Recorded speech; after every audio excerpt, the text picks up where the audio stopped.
வாழைக்காய் போண்டா செய்ய தேவையான பொருள்கள் என்னென்னு பார்க்கலாம். 2 வாழைக்காயை வேக வச்சு கேரட் சீவுறதில் சீவி வச்சுருக்கேன்.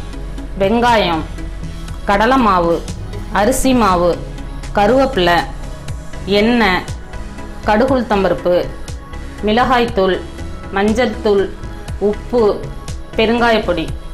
வாங்க இப்போ வாழைக்காய் போண்டா செய்கிறத பார்க்கலாம். அடுப்பை பற்ற வச்சுக்கலாம். கடாய் காஞ்சிடுச்சு. எண்ணெய் ஊற்றிக்கலாம்.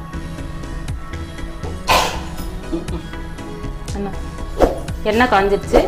1/4 டீஸ்பூன் கடுகுளுத்தம்பருப்பு போட்டுக்கலாம். கடுகு உளுந்து பொரிஞ்சிருச்சு. வெங்காயம் சேர்த்துக்கலாம்.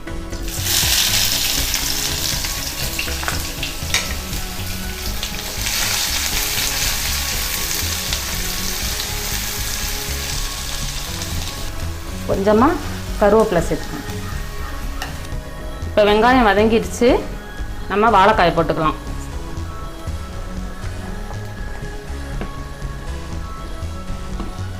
வாழைக்காய் போட்டு ஒரு 2 நிமிஷம் வதக்கிக்கலாம். வெங்காயம் அதிகமாக சேர்க்க வேண்டாம், ஏன்னா உருண்டை பிடிக்க வராது. கம்மியாக சேர்த்துக்கோங்க. கொஞ்சமாக மஞ்சத்தூள் போட்டுக்கலாம். கொஞ்சமாக உப்பு சேர்த்துக்கலாம், ஏன்னா பஜ்ஜி மாவு கரைக்கும் போதும் அதில் உப்பு வந்து சேர்ப்போம். அதனால் கொஞ்சமாக சேர்த்துக்கலாம். போட்டு நல்லா வதக்கலாம்.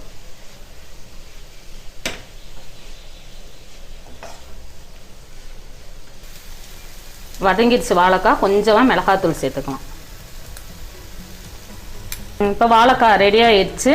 நம்ம இதை அடுப்புலேருந்து இறக்கிக்கலாம். இதை இறக்கி வச்சு ஒரு 5 நிமிஷம் ஆற வைக்கணும். போண்டாவுக்கு மாவு கரைச்சிக்கலாம். கடலை மாவு நீங்கள் ஒரு வாழைக்காய்னா அதுக்கு தகுந்த மாதிரி செஞ்சுக்கோங்க.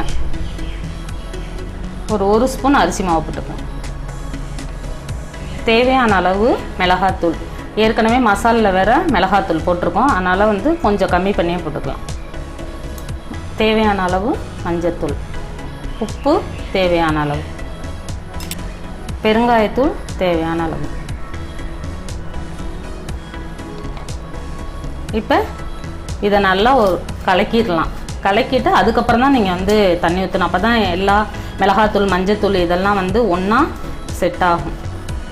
கடையில் விற்கிற பஜ்ஜி மாவு நான் எப்போதுமே வாங்க மாட்டேங்க. வீட்டிலேயே கடலை மாவு மிளகாத்தூள் இதெல்லாம் போட்டு தான் நான் செய்வேன். சும்மா கொஞ்சம் கொஞ்சமாக தண்ணி ஊற்றி கரைச்சிக்கோங்க. போண்டா போடுற பதத்துக்கு இருந்தால் போதும். நம்ம சுளியம் போட்டோம் பார்த்தீங்களா, அந்த அளவுக்கு இருந்தால் போதும்.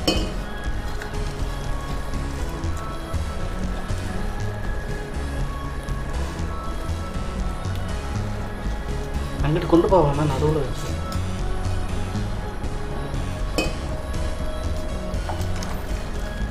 போண்டா மாவு இந்த பதத்துக்கு, போண்டா போடுற பதத்துக்கு கரைச்சி வச்சுக்கிட்டா போதும். இந்த வாழைக்காய் மசால் பண்ணோம் பார்த்தீங்களா, இதை வந்து நல்லா அப்படி ஆறணுன்னே கையில் ஒரு பிசைஞ்சு விட்டு அதுக்கப்புறம் இது மாதிரி சின்ன சின்ன உருண்டையாக உருட்டி வச்சுக்கலாம். இந்த மாதிரி சின்ன சின்ன உருண்டையாக உருட்டி வச்சுக்கலாம்.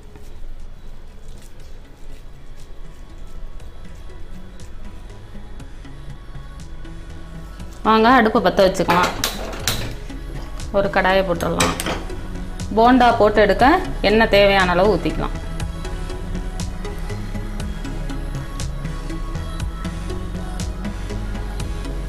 எண்ணெய் காயட்டும்.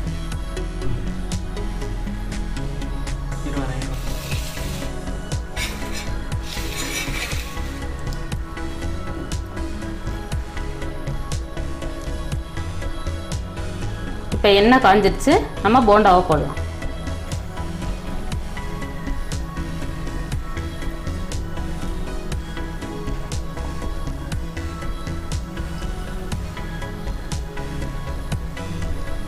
இந்த போண்டா மாவில் இப்படி நினச்சி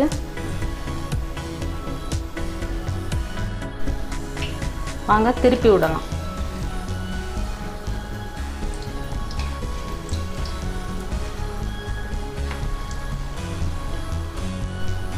இப்போ போண்டா ரெடி ஆயிடுச்சு.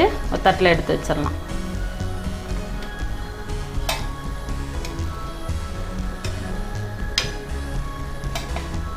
வாழைக்காய் போண்டா ரெடி ஆயிடுச்சு. உங்கள் வீட்டில் நீங்களும் செஞ்சு பாருங்கள். செஞ்சு பார்த்துட்டு கமெண்ட் பாக்ஸில் உங்களோட கமெண்ட்டை சொல்லுங்கள். நம்ம சேனலை சப்ஸ்கிரைப் பண்ணாதவங்க சப்ஸ்கிரைப் பண்ணி வச்சுக்கோங்க. வீடியோ பார்த்த அனைவருக்கும் நன்றி.